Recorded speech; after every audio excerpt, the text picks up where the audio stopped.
Hello दोस्तों, good morning, अलविदा।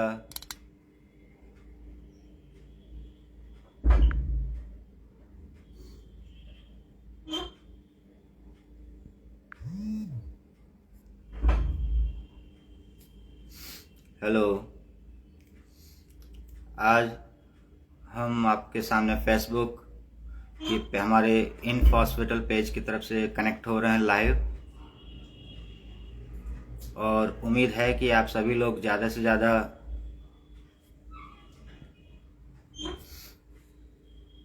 Hello everyone scene. हाँ, आज का हमारा टॉपिक रहेगा नर्सिंग फील्ड के अंदर नर्सिंग प्रोसेस। नर्सिंग प्रोसेस जो है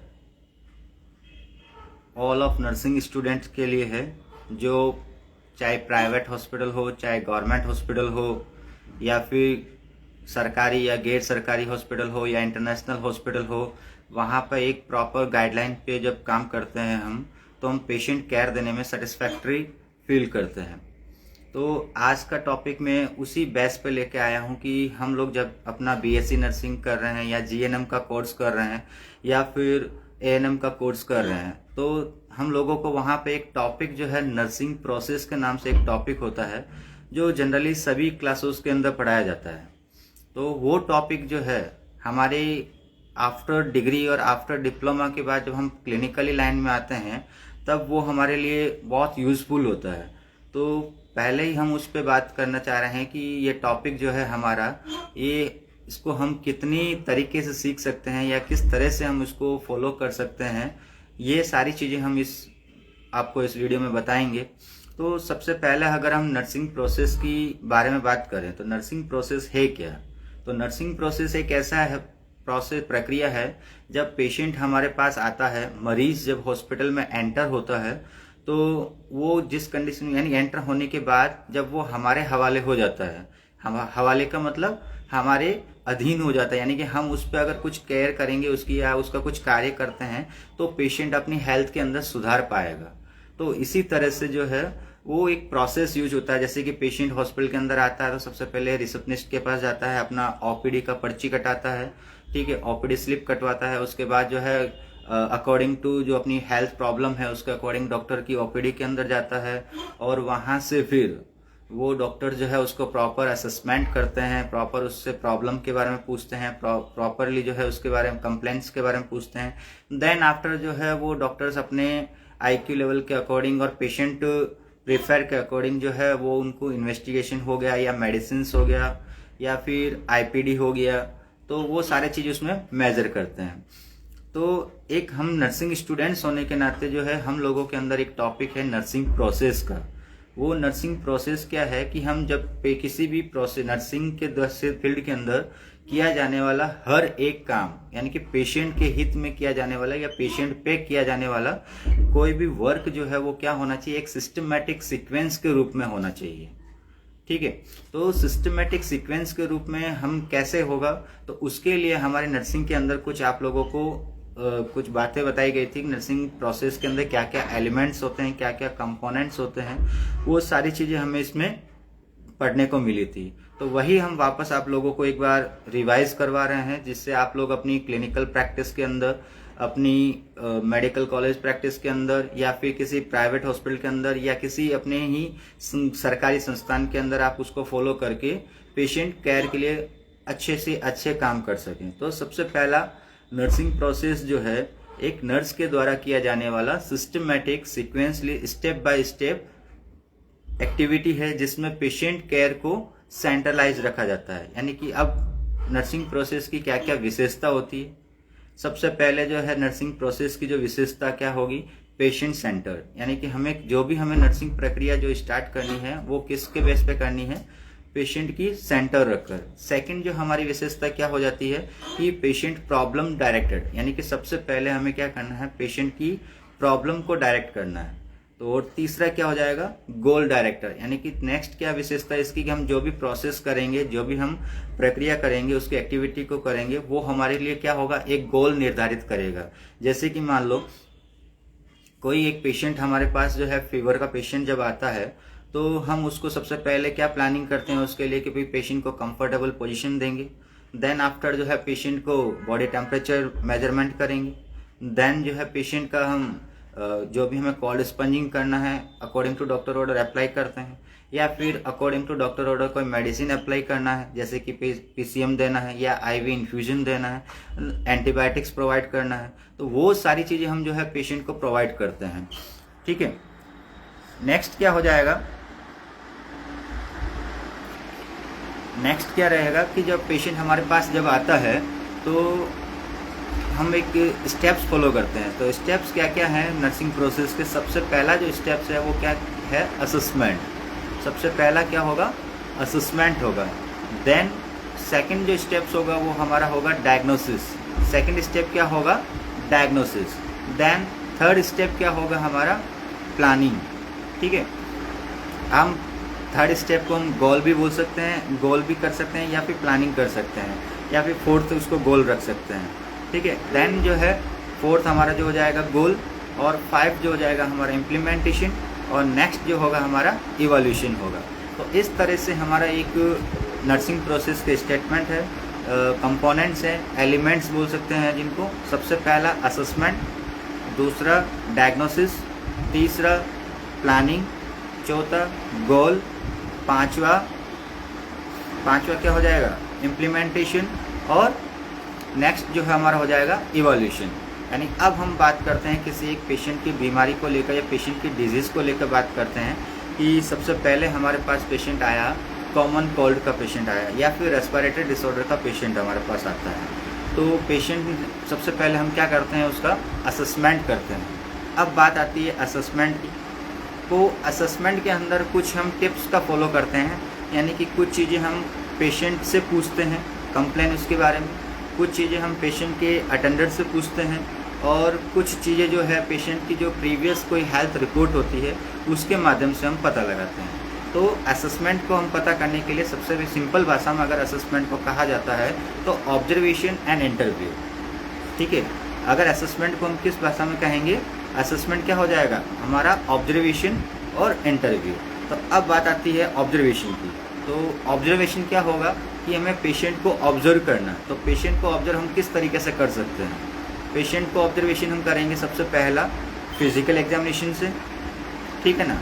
अब फिजिकल एग्जामिनेशन क्या हो गया, तो फिजिकल एग्जामिनेशन यानी कि पेशेंट जब हमारे पास आता है तो हम उसका जो शारीरिक एग्जामिनेशन करते हैं हेड से लेकर टॉय तक, जो हम उसका एग्जाम सिस्टमेटिक एग्जामिनेशन करते हैं, तो उसको हम कहते हैं फिजिकल एग्जामिनेशन। इसके अलावा हम जनरल एग्जामिनेशन भी कर सकते हैं फिजिकल एग्जामिनेशन के अंदर, जैसे कि इंस्पेक्शन, पाल्पिटेशन, अस्कल्टेशन और परकेशन।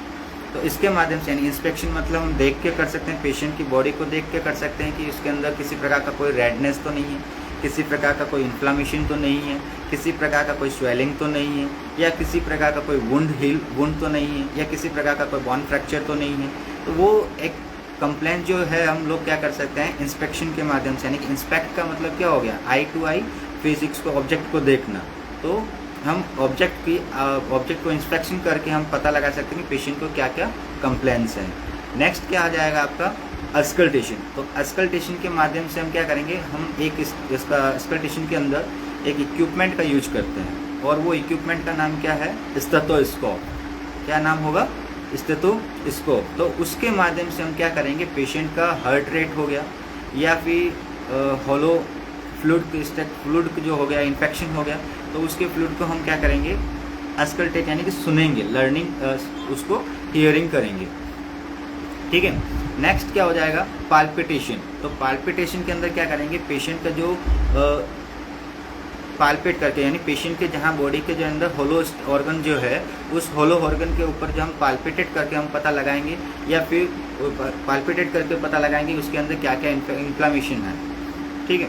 नेक्स्ट क्या है हमारा, परकेशन। तो परकेशन जो है एक्चुअल में हम किसी के पेन के माध्यम से, या हमारे जो मेडिकली हैमर जो होता है उसके माध्यम से हम क्या कर सकते हैं, पेशेंट को परकेशन यानी कि उसको इस तरह से पढ़ता करके हम उसको क्या करते हैं, असेसमेंट कर सकते हैं। तो ये था हमारा ऑब्जर्वेशन के अंदर प्लानिंग करना। तो ऑब्जर्वेशन के अंदर हम 2 तरीके से हम पेशेंट के कंप्लेंट्स को ऑब्जर्व करते हैं, सबसे पहला हो गया फिजिकल एग्जामिनेशन, जिसमें हम लोग क्या करते हैं, हेड से लेकर टॉय तक उसका पेशेंट का सिस्टमेटिक एग्जामिनेशन करते हैं। हेड टू टॉय, जैसे कि हेड का हो गया, आई का हो गया, नोज़ का हो गया, मुंह माउथ का हो गया, ठीक है ना, नेक का हो गया, ठीक है। उसके बाद अपना हार्ट का हो जाएगा।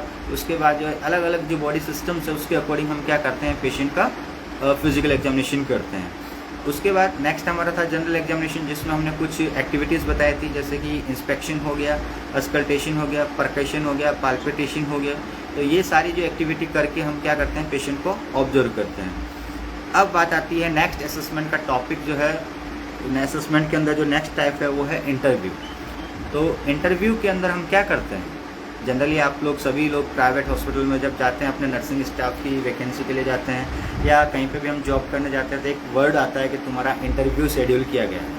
तो वो पेशेंट और डॉक्टर के बीच में या पेशेंट और नर्स के बीच के अंदर एक इंटरव्यू शेड्यूल होता है। तो इंटरव्यू शेड्यूल के अंदर क्या होता है कि क्वेश्चन का आदान प्रदान होता है। क्या होता है, तो क्वेश्चन का आदान प्रदान। तो यहाँ हम नर्सिंग पेशेंट केयर पे हैं, तो पेशेंट केयर के लिए हम क्या करेंगे, पेशेंट से हम कुछ सवाल जवाब करेंगे, ठीक है। और ये सवाल जवाब कैसा हो सकता है, 1 वे हो सकता है, 2 वे हो सकता है, और हो सकता है हम पेशेंट अगर मान लो अनकॉन्शियस पेशेंट जो है बताने में एप्लीकेबल नहीं है, तो हम क्या करेंगे, पेशेंट के साथ वाला जो अटेंडर्स होगा, उसका जो फैमिली मेम्बर्स होगा या उसका कलीग जो होगा, वहाँ से हम उसकी जानकारी को प्राप्त कर सकते हैं, ठीक है। तो ये हमारे इंटरव्यू के अंदर हम कुछ उसको अपनी चीफ कंप्लेंट्स हो गई उसके बारे में पूछते हैं कि तुम्हें जैसे मान लो फीवर जो है कितने दिन से आ रहा है, फीवर जो है मॉर्निंग टाइम में जल्दी आता है, मॉर्निंग टाइम में आता है या इवनिंग टाइम में आता है, फीवर जब भी आपको आता है तो सिवरिंग होता है या नहीं होता है, फीवर जब आपको आता है तो पसीना आता है कि नहीं आता है। तो ये सारे जो मोस्ट क्वेश्चन जो है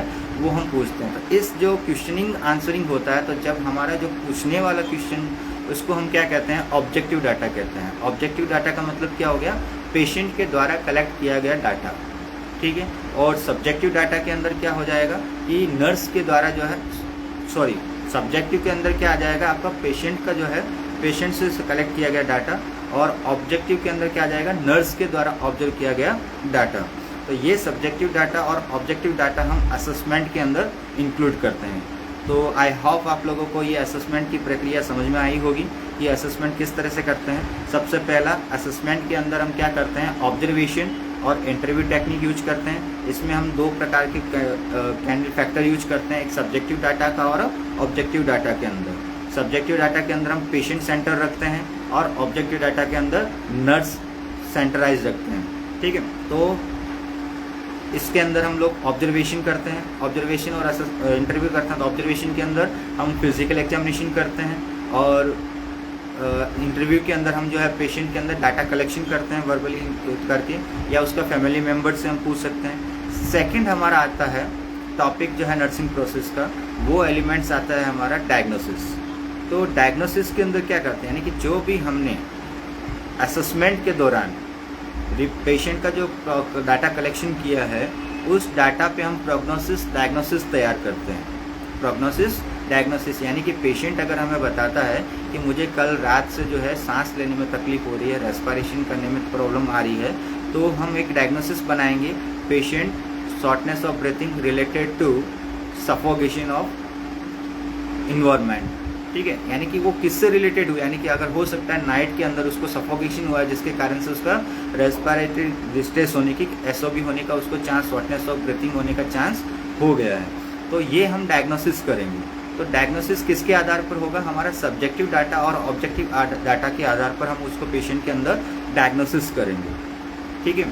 अब डायग्नोसिस करने के बाद हमारा नेक्स्ट स्टेप क्या आता है, हमें गोल निर्धारित करना, यानी कि गोल डिसाइड करना। तो गोल क्या है हमारा कि जब पेशेंट को एसओबी हो रहा है, शॉर्टनेस ऑफ ब्रीथिंग अगर हो रहा है, तो हमारा गोल क्या हो जाएगा, एक नर्स होने के नाते कि हम उस एसओबी को क्या करें, प्रिवेंट करें, दूर कर दें, यानी कि उससे उसको राहत मिला दें। नर्स को उसको एसओबी से हम क्या कर सकते हैं, राहत दिला सकते हैं। तो उसके लिए हम क्या क्या, हमारा पहला डिसाइडेड हो गया, यानी कि पेशेंट किस प्रॉब्लम है, पेशेंट को एसओबी है, शॉर्टनेस ऑफ ब्रीथिंग है, और नेक्स्ट जो है हमारा गोल क्या हो जाएगा, अब हमें एसओबी को केयर करना है, उसकी क्योर करना है, ठीक है। तो नेक्स्ट क्या हो जाएगा, अब हमारा गोल डिसाइड हो गया, उसके बाद हमारा क्या करना होता है, प्लानिंग करना होता है। अब हमने जो डिसाइड किया है, हमारा गोल जो निर्धारित किया है, उस गोल के आधार पर हमें क्या करना पड़ेगा, पेशेंट को सेंटर रखते हुए, पेशेंट की प्रॉब्लम को सेंटर रखते हुए और अपना गोल डायरेक्टेड रखते हुए हमें उस चीज़ का क्या करना है, प्लानिंग करना है। अब प्लानिंग के लिए हम जैसे कि एग्जांपल SOB का ही ले लेते हैं, तो सबसे पहला प्लानिंग क्या हो जाएगा, हम पेशेंट को कंफर्टेबल पोजीशन में पहुंचाएंगे जिससे उसका SOB थोड़ा सा ठीक हो सके। ठीक है, तो जनरली हम SOB वाले पेशेंट को फाउलर पोजीशन के अंदर बिठाते हैं या कार्डियक पोजीशन के अंदर बिठाते हैं।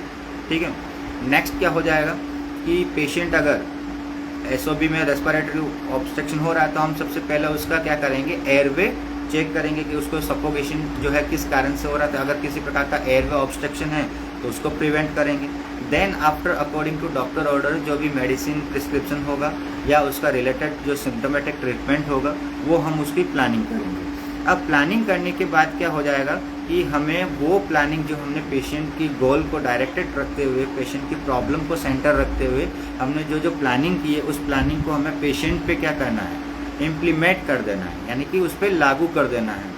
तो जब वो जो प्लानिंग हमने क्या, पेशेंट को हम कंफर्टेबल पोजीशन प्रोवाइड करेंगे, तो हम पेशेंट को कंफर्टेबल पोजीशन प्रोवाइड करना है। नेक्स्ट क्या हो जाएगा कि हमने पेशेंट का जो है एयरवे ऑब्स्ट्रक्शन अगर है तो एयरवे को असेसमेंट करना है, चेक करना है, अगर है तो उसको दूर करना है, या फिर ऑक्सीजन की कमी है पेशेंट के अंदर तो हम ऑक्सीजन प्रोवाइड करेंगे। तो ये सारे जो प्लानिंग को हम क्या करेंगे, इम्प्लीमेंट करेंगे पेशेंट के ऊपर। और फिर देन आफ्टर हम क्या देखेंगे, जो इतना हमने नर्सिंग का जो प्रक्रिया हमने पेशेंट की प्रॉब्लम को दूर करने के लिए किया है उसका हमें रिजल्ट क्या मिलेगा, पेशेंट का SOB ठीक होगा या नहीं होगा। ठीक है, तो ये सारा चीज़ किस में हम डिसाइड करेंगे, इवैल्यूएशन के अंदर। तो इस प्रकार से हम एक नर्सिंग प्रोसेस का स्टेप डिसाइड करते हैं कि सबसे पहले हम पेशेंट को असेसमेंट करते हैं जिसमें सब्जेक्टिव डाटा और ऑब्जेक्टिव डाटा हम डिसाइड करते हैं। उसी के आधार पर हम अपना क्या करते हैं, डायग्नोसिस डिसाइड करते हैं और उसके आधार पर ही हम उसका क्या करते हैं, गोल निर्धारित करते हैं, गोल को डिसाइड करते हैं। और उसके बाद जो है गोल डिसाइड होने के बाद हम प्लानिंग डिसाइड करते हैं। प्लानिंग के बाद उस प्लानिंग को हम क्या करेंगे, पेशेंट के ऊपर क्या करेंगे, इम्प्लीमेंट करेंगे। और उसके बाद जो है इम्प्लीमेंटेशन होने के बाद में हम पेशेंट पे क्या क्या हमें फीडबैक मिल रहा है, क्या रेस्पॉन्स मिल रहा है पेशेंट के साथ, वो हम ऑब्जर्व करेंगे। और इन सब स्टेप्स के अंदर अगर मान लो हमें किसी प्रकार का कोई बेनिफिट नहीं मिलता है, पेशेंट बेनिफिट नहीं करता है, तो हमें क्या करना पड़ता है, रीअसेसमेंट करना पड़ता है। यानी कि हमारी इस नर्सिंग प्रक्रिया के अंदर जो हमने असेसमेंट किया था, डायग्नोसिस किया था या जो डाटा कलेक्शन हमने किया था, हो सकता है कि उसके अंदर कुछ ना कुछ कमी रह गई हो। तो इसीलिए हम सर्वप्रथम जो है सबसे पहले जब फर्स्टली जो पेशेंट हमारे पास आता है तो हम प्रोग्नोसिस डायग्नोसिस के रूप में पेशेंट को हैंडल आउट करते हैं और उसी के आधार पर, उसके सिम्टम्स के आधार पर, उसके साइंस के आधार पर हम पेशेंट का क्या करेंगे, according to doctor order medicine provide करते हैं। और देन जब उसको इवैल्यूएशन यानी कि उसको जो चीज़ का रिजल्ट मिलता है उसके आधार पर हमारा फाइनली डायग्नोसिस डिसाइड होता है। ठीक है, तो दोस्तों ये था हमारा एक नर्सिंग प्रोसेस का एक सिंपल सा आपका लाइव टॉपिक। ठीक है, अच्छा लगा हो तो लाइक दीजिएगा और हमें कुछ कमेंट करके अपने स्टार्स वगैरह देना चाहो तो भी दीजिएगा। और बने रहिएगा हमारे नेक्स्ट वीडियो नर्सिंग के, और भी बहुत सारे हम नए टॉपिक आप लोगों के लिए क्लिनिकली रूप से हम लेते आएंगे जिससे आप लोगों की स्किल्स डेवलप हो जाए। ठीक है, थैंक यू वेरी मच, धन्यवाद।